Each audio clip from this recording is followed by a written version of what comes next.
నమస్తే అందరికీ. ఈరోజు వీడియోలో కొయ్యింగ చేప కూర ఎలా వండాలో చూద్దాం. ఈ చేపతో పులుసు కూడా పెట్టుకోవచ్చు, చాలా బాగుంటుంది. రెండు కూడా చేయొచ్చండి. ముందుగా చేపల్ని 3 సార్లు కడుక్కొని పసుపు, ఉప్పు, కారం పట్టించి ఓ పక్కన పెట్టుకోవాలి. 3 ఉల్లిపాయలు అలాగే 4 పచ్చిమిర్చి తీసుకోవాలి.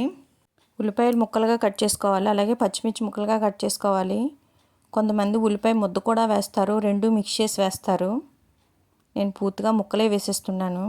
ఒక బాణి తీసుకుని అందులో ఆయిల్ వేసి కాగాక ఉల్లిపాయ ముక్కలు వేసేయాలి. తర్వాత మిక్స్ చేసేసుకోవాలి.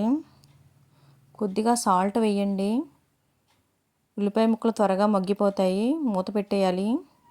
2 రెమ్మలు కరివేపాకు వేసి మిక్స్ చేసేసుకోవాలి. తర్వాత 1 స్పూన్ అల్లం వెల్లుల్లి పేస్ట్ వేయాలి. 1/2 స్పూన్ జీలకర్ర పొడి వేయాలి. 1/2 స్పూన్ ధనియాల పౌడర్ వేయాలి. ఒకసారి మిక్స్ చేసేయండి.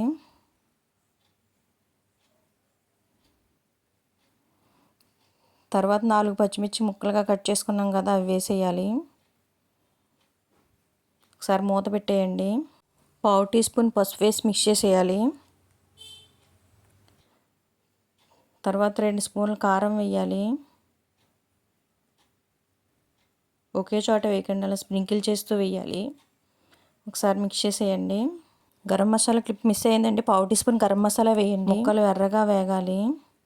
మనం ముందు సాల్ట్ వేసుకున్నాం కదండి మగ్గేటప్పుడు, ఇప్పుడు కొద్దిగా అడ్జస్ట్ చేసుకుని వేసుకోవాలి సాల్ట్. మూత పెట్టేయండి, సిమ్లోనే ఉడికించాలి. తర్వాత ఆ చేప ముక్కలను ఒక్కొక్కటిగా వీడియోలో చూస్తున్నట్లుగా పెట్టాలి.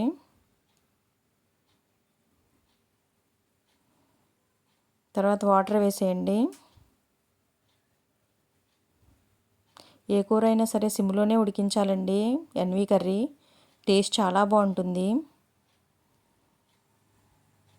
మరుగుపట్టింది కూర. ఇందులో పెరుగు మీద మేగడ ఉంటుంది కదండి, ఈ కూరకు అదే టేస్టు. పెరుగు మీద మేగడ 2 స్పూన్లు వేయండి, చాలా బాగుంటుంది టేస్టు. ఒకసారి ట్రై చేసి చూడండి ఇలాగా. కొన్ని చేపలు ఇగురే వండుకోవాలి, కొయ్యింగ 2 పెట్టుకోవచ్చు. కొయ్యింగ ఇగురు అయిపోయిందండి. యమ్మీ యమ్మీ స్పైసీగా ఉండే కొయ్యింగ ఇగురు కూర రెడీ అయిపోయింది.